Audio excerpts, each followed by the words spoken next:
안녕하세요. 소박한 대강부 인사드립니다. 오늘은 좀 가벼운 주제를 들고 왔는데요.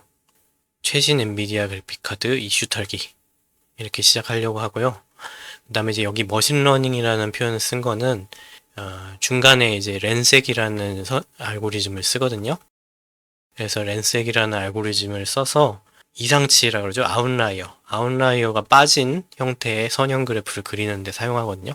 이것 때문에 이제 머신러닝 주제를 껴 넣을 수 있게 됐고요. 질문을 좀 추려보면 4090 정말 싸게 나왔나, 맨날 가성비 킹이니 어쩌니 하는데 그냥 정가는 아닐까? 이런 질문을 해볼 수 있는 거잖아요. 그 다음에 4060 Ti는 정말 비싸게 나온 걸까?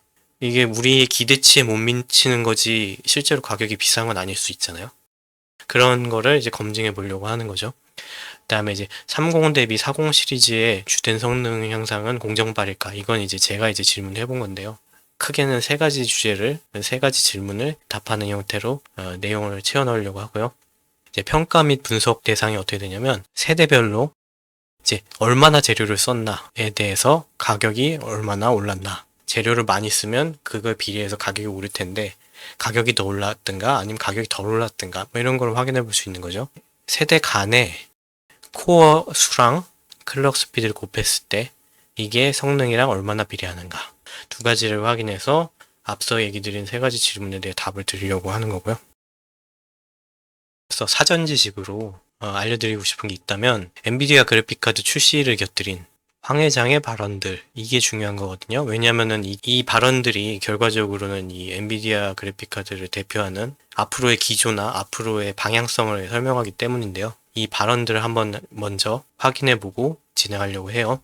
이제 제일 중요한 발언 뭐냐면 2017년부터 끊임없이 올해까지 무어의 법칙은 죽었다 이 얘기를 끊임없이 하고 있어요. 죽었다고. 보시다시피 뭐 2019년에도 있었고 그 다음에 2022년에도 2023년에도 매번 발표할 때마다 무조건 무어의 법칙은 죽었다 이 얘기를 하시더라고요. 이게 무슨 의미인지 해석을 해보면 내가 그동안에 이제 반도체 개발, 하드웨어 개발 할 만큼 했고 질적으로 성장이 어렵다는 얘기를 하고 있는 것 같아요. 질적인 성장이라고 하면 뭘 의미하냐면 그 하나하나 컴포넌트나 모듈 하나하나의 성능을 향상시키기 어렵다 이 얘기를 하고 있는 것 같아요. 그 다음에 이제 2020년에 오븐에서 엄청 큰 그래픽 카드를 꺼내고 있죠. 여기 오븐에서 이걸 또 해석해보면 무슨 의미냐, 이제 내가 양적 성장만 할 거다, 이제 앞으로 양적 성장을 하겠다는 얘기를 이제 어떻게 보면 간접적으로 발언을 한 거죠. 양적 성장이라는 여기에서 뭘 얘기하냐면 어떻게든 코어 수를 늘린다거나 클럭 스피드를 늘리는 형태가 될 수도 있겠죠. 양적 성장을 앞으로 하겠다라는 예고를 한 거죠. 미래에 반도체 칩 가격 떨어질 일 없으니까 기대하지 마라. 이것까지 아예 못을 박았어요. 상대적으로 독점적인 상황에서 할인할 이유가 없고 그냥 기대하지 마라 이 얘기 하는 거죠. 그 나머지 발전은 AI가 계속 주도할 것이다. 이 얘기 뭐냐면 그러니까 그래픽카드 개발 관심 없고 이제 AI 관련 있을 때만 다시 돌아와서 하드웨어 개발하겠다 이 얘기죠. 결론적으로 말하면 2017년부터 해봤는데 잘 안 되더라 이 얘기를 계속 하면서 앞으로 나는 그냥 기계적으로 양적 성장할 거고 그냥 AI에 관심을 좀 더 줄 테니까 크게 뭐라고 하지 마라 이런 식의 얘기를 하고 있는 거죠. 세대별 재료 가격 평가 이거를 먼저 보려고 하는데요.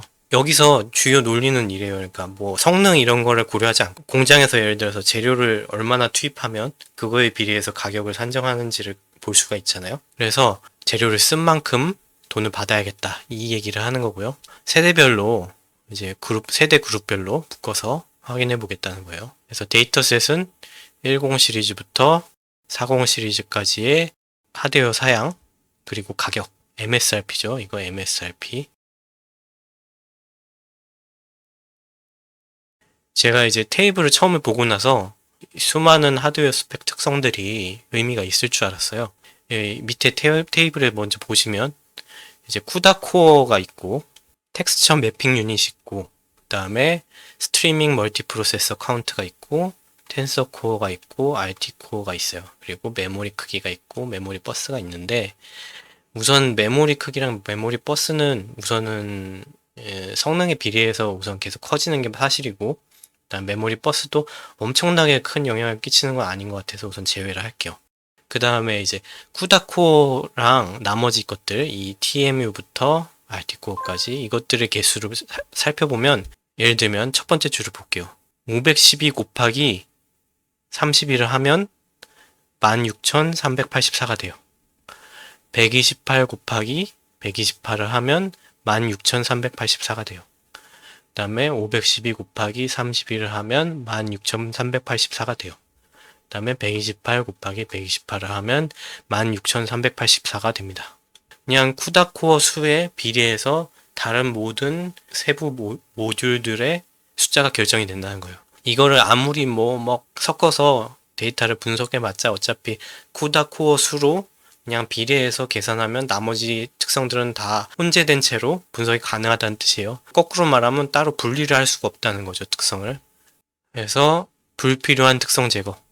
이거 이제 안 쓰겠다는 거예요, 요거.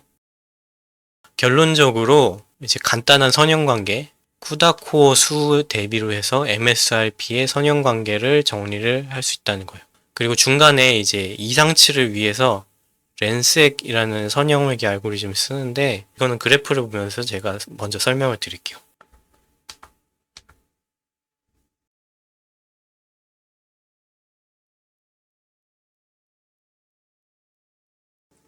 이 렌색 알고리즘을 써야 했던 이유를 이제 특히 30 시리즈를 통해서 설명드릴 수 있을 것 같은데요. 보시면 이제 30 시리즈 점이 이제 여기 3050, 3060, 그다음 뭐 3060 Ti 뭐 이렇게 쭉쭉쭉 있고, 그다음에 3080, 그다음에 3080 Ti, 그다음 3090, 3090 Ti가 있죠. 근데 이 관계를 처음에 봤을 때 대부분의 사람들이 이렇게 생각할 거예요. 이게 초반에는 선형 관계로 유지되다가 후반에 이렇게 올라가죠, 이렇게. 우리가 이거를 그냥 이 데이터 전체에 대해서 이제 선형 회계를 돌리면 대략 이런 식으로 선형 관계가 나오고 직선이 나오는 거죠.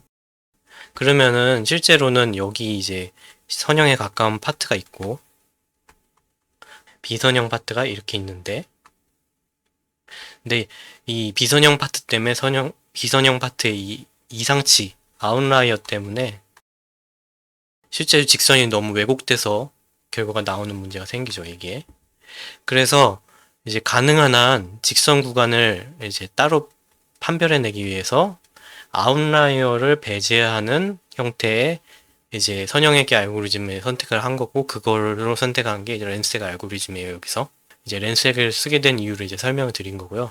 그래서 그래프에서 점선으로 나온 거는 렌색 알고리즘의 결과물이다 라고 생각하시면 될 것 같아요. 그래프를 보시면은 그 제품별로 얼마나 쿠다 코어를 썼고 얼마나 가격이 나왔다는 걸 이제 직선 관계로 파악할 수 있게 된 거죠. 전체적인 흐름은 그래요. 30 시리즈의 뒷부분, 요 가파른 부분 얘기하는 거죠. 제외하면 대체로 정직한 선형 관계.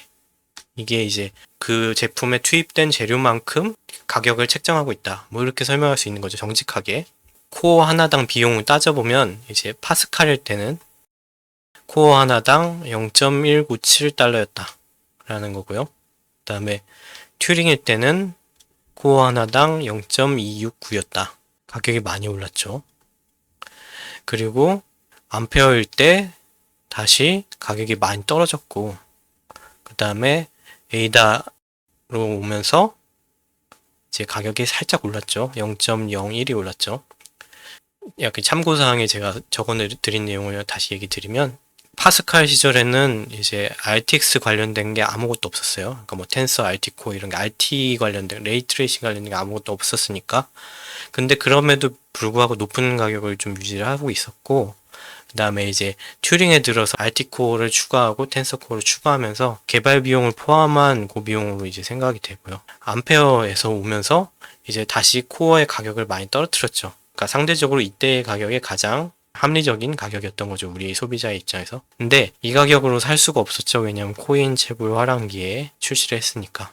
그 다음에 이제 마지막으로 에이다 러브레이스에 대해서는 40 시리즈는 출시할 때부터 말이 많았죠. 뭐 미세 공정 때문에 돈이 더 들어가니, 뭐 물류 비용이 상승되니, 반도체 재료값이 비싸졌니, 뭐 이런 얘기 많았잖아요. 그래서 전 세대 대비 코어 가격이 상승한 거 맞는 것 같고요. 전체적으로 봤을 때 최근 세대 30 시리즈, 40 시리즈는 상대적으로 저렴한 가격에 코어를 공급하고 그거에 비례해서 제품 나왔다라고 얘기를 드릴 수 있을 것 같아요. 다만 이제 30 시리즈의 딥 하이엔드 파트, 아까 얘기 드린 그 올라가는 부분 직선으로 가다가, 그래서 과도한 가격은 추정해 볼 만한 원인들을 한번 생각해 보자면, 이제 파운더리가 삼성이었거든요. 그래서 그때 뭐 수율이 낮게 나왔다든가 3090이나 3090 Ti 같이 많은 반도체가 들어가는 제품에 대해서, 아니면 뭐 발열을 개선하기 힘들었다거나 뭐 뭐든 간에 이 제품을 많이 내놓기가 어려운 이유가 있었던 거죠. 그래서 소량만 생산한 걸로 보이고요. 이때부터 30 시리즈부터 코어 수를 늘려서 성능 향상을 꾀했으나 뒷부분에서 이제 실패했다는 거죠. 하이엔드 파트에서 실패한 거로 보인다. 40 시리즈 보면 코어 물량 전수를 써서 성능을 끌어올린 걸로 보이고요. 그 다음에 이제 추정 가능한 성공 원인들에 대해서 생각을 해보면, 공정 미세화 때문에 이제 집정률을 쉽게 더 높일 수 있었고, 그 다음에 삼성에서 TSMC로 옮겨오면서 파운더리의 양산력이 삼성보다 뭐 수율이 더 낮다거나 수율이 더 높다거나 뭐 이런 식의 뭐 여러 이유가 있겠죠. 그래서 그냥 추정 가능한 거고요, 이거는. 그 다음에 이제 4080을 제외한 모든 제품의 합리적인 가격이다. 이게 뭔 얘기냐면, 그냥 재료를 쓴 만큼 그거에 비례해서 가격을 냈다는 거예요. 4080 빼고. 4080은 여기 있죠, 이제. 그래서 직선에서 많이 떨어져 있는 걸 보실 수 있고요, 이렇게. 그 다음에 이제 마지막 줄이 뭐냐면, 동급 전 세대 가격에 맞출 경우 코어 수를 줄여서 가격을 맞췄다. 이게 뭔 얘기냐면, 4060이 있고 3060이 있어요. 4060 Ti가 있고 3060 Ti가 있어요. 가격이 막 엄청나게 차이가 안 나죠, 서로. 근데 40 시리즈에서 코어당 비용이 늘어났으니까 어쩔 수 없이 코어 수를 줄여서 가격을 똑같이 맞추고 있죠. 이렇게 코어 수를 줄여서 가격을 똑같이 맞추고 있죠. 그러니까 이 얘기를 하고 있는 거예요. 생산 비용이 늘었기 때문에 가격을 똑같이 맞추려면은 코어 수를 줄이는 수밖에 없다라는 얘기를 하고 있는 거죠. 그와는 별도로 뒷부분 보시면 3070이랑 4070 같은 경우에는 코어 수를 줄이는 대신에 가격을 올렸죠. 그러니까 비싸다는 얘기가 나오는 거죠. 조금 관심은 덜하지만 이제 20 시리즈랑 16 시리즈가 있는데, 이제 이게 둘 다 튜링 아키텍처 생산품인데 16 시리즈나 20 시리즈나 선형 관계가 거의 유지가 된다는 거죠. 그렇다는 얘기는 그냥 우리가 거꾸로 생각해 봤을 때 20 시리즈의 튜링 생산품에서 뭐 수율이 떨어진다거나 약간 상대적으로 불량품이 있을 때 그거를 변형한 제품으로 16 시리즈를 생산한 것 같아 보이거든요. 그래서 실제로 RT코어나 텐서코어를 쓰지 않음에도 불구하고 16 시리즈는 20 시리즈와 똑같은 가격 산정 모델을 갖는다, 이렇게 얘기할 수 있는 거죠. 그 다음에 이제 세대 간의 코어 곱하기 클럭, 그 다음에 성능 평가, 이렇게 해보려고 하는데요. 세대 간의 평가를 하는 거거든요. 그러니까 예를 들면 30 시리즈 대비 40 시리즈를 얼마나 성능이 향상됐을까, 이런 걸 확인하고 싶은 거예요. 이제 세대 간의 설계가 바뀔 때 단일 코어의 성능 향상을 확인하기 위함, 이렇게 써놨죠. 그래서 코어 곱하기 클럭이 이제 나타내는 바가 뭐냐면, 이제 단일 코어의 성능을 이제 수치화한 거죠. 그 다음에 이제 성능이라고 여기 표현한 거는 이제 일반적으로 우리 응용 프로그램을 돌려봤을 때 실제 성능 점수로 패스마크 점수를 활용했다면 이렇게 써 있어요. 그래서 이렇게 해서 이제 패스마크 점수랑 코어 수 곱하기 클럭 수 나누기 1000한 점수를 가지고 우리가 그래프를 그려볼 수 있고요. 큰 그림이 보이시나요? 예, 제가 이제 큰 그림을 요약을 하자면, 여기가 파스칼, 그 다음에 여기가 튜링, 그 다음에 이 부분이 암페어, 그 다음에 이 부분이 이제 에이다 러브레이스, 이렇게 되는 거죠. 그래서 보시면 알겠지만 튜링을 제외한 나머지 제품에 대해서는 특별히 코어별로 단일 코어당 성능이 막 엄청나게 증가한 것 같이 보이지는 않거든요. 그래서 이제 첫 번째로 우선 그냥 추정할 수 있는 건 뭐냐면 튜링 아키텍처를 제외한 다른 모든 제품들은 기존과 비슷한 추세로 코어의 성능이 증가된 걸로 볼 수가 있고요. 그 다음에 한 가지만 더 얘기 드리자면 여기서 또 추정할 수 있는 거는 이제 파스칼 개발 이후에 잠깐 질적 향상에 매진했다가 이게 이렇게 하면은 잘 안 될 것 같다라고 판단했는지 다시 양적 향상의 형태로 이제 내려오는 거죠. 코어 자체의 성능 개선을 하기보다는 코어를 얼마나 많이 집적할 수 있는지, 그 다음에 클럭 스피드를 얼마나 올릴 수 있는지에 집중해서 설계를 다시 변경해 왔다는 얘기죠. 그래서 그런 정도를 추정할 수 있다. 정리를 하자면 파스칼, 암페어, 에이다 러브레이스의 경우 코어 자체 성능의 질적 개선보다는 코어 수와 클럭 스피드에 비례한 양적 개선으로 성능을 향상했고, 그리고 암페어의 경우에는 주로 코어 수만 늘려서, 에이다 러브레이스는 주로 클럭 스피드를 늘렸지만 이제 하이엔드 파트는 코어 수도 대거 상향했죠. 4080이랑 4090의 코어 수가 엄청나게 늘어났죠. 이게 의미하는 바는 뭐냐? 무어의 법칙 따위 그래 죽었고 어쨌든 질보다 양으로 승부할 거다. 근데 이제 양으로 승부하면 성능이 올라가겠죠, 계속. 예를 들면 공정이 미세화돼가지고 더 코어를 많이 넣을 수 있다거나 아니면 뭐 클럭 스피드를 올릴 수 있다거나. 그래서 양적 성장을 하는 거야 뭐 좋은데, 근데 이런 식으로 성장하면 당연히 재료가 많이 들어가니까 가격도 상승하게 마련이죠. 그러니까 성능은 계속 오를 거지만 그만큼 비싸게 받을 수밖에 없어라는 걸 다시 한번 확인할 수 있는 거예요. 미래의 다음 세대 아마 50 시리즈가 되겠죠. 그래서 얼마나 더 고가로 고전력으로 팔아먹을지 그냥 기대가 된다. 뭐 이 얘기를 하고 있는 거예요.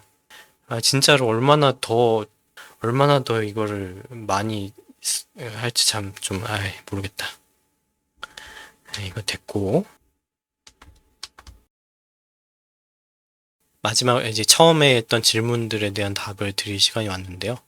그래서 4090은 막 가성비 킹 뭐 일 수는 있는데, 근데 이게 실제로 싼 가격인가 합리적인 가격인가 생각해 봤을 때 그냥 알맞은 가격이다 라고 생각할 수 있고요.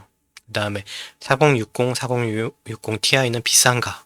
이것도 그냥 재료에 알맞은 가격이다 이렇게 말할 수 있을 것 같아요. 그 다음에 이제 40 시리즈의 성능 향상 공정빨, 이거 대체로 공정빨이라고 말할 수 있을 것 같거든요. 그러니까 공정빨이라는 건 뭐냐? 공정이 미세공정화 되면서 더 많은 코어와 더 빠른 클럭 스피드를 쓸 수 있게 됐고, 그러니까 계속 하드웨어를 더 집적함으로 인해서 생길 수 있는 성능 향상이라는 거죠. 양적 성능 향상. 그래서 공정빨이다 라고 말할 수 있을 것 같아요. 그래서 여기까지가 오늘 제가 준비한 내용이고요.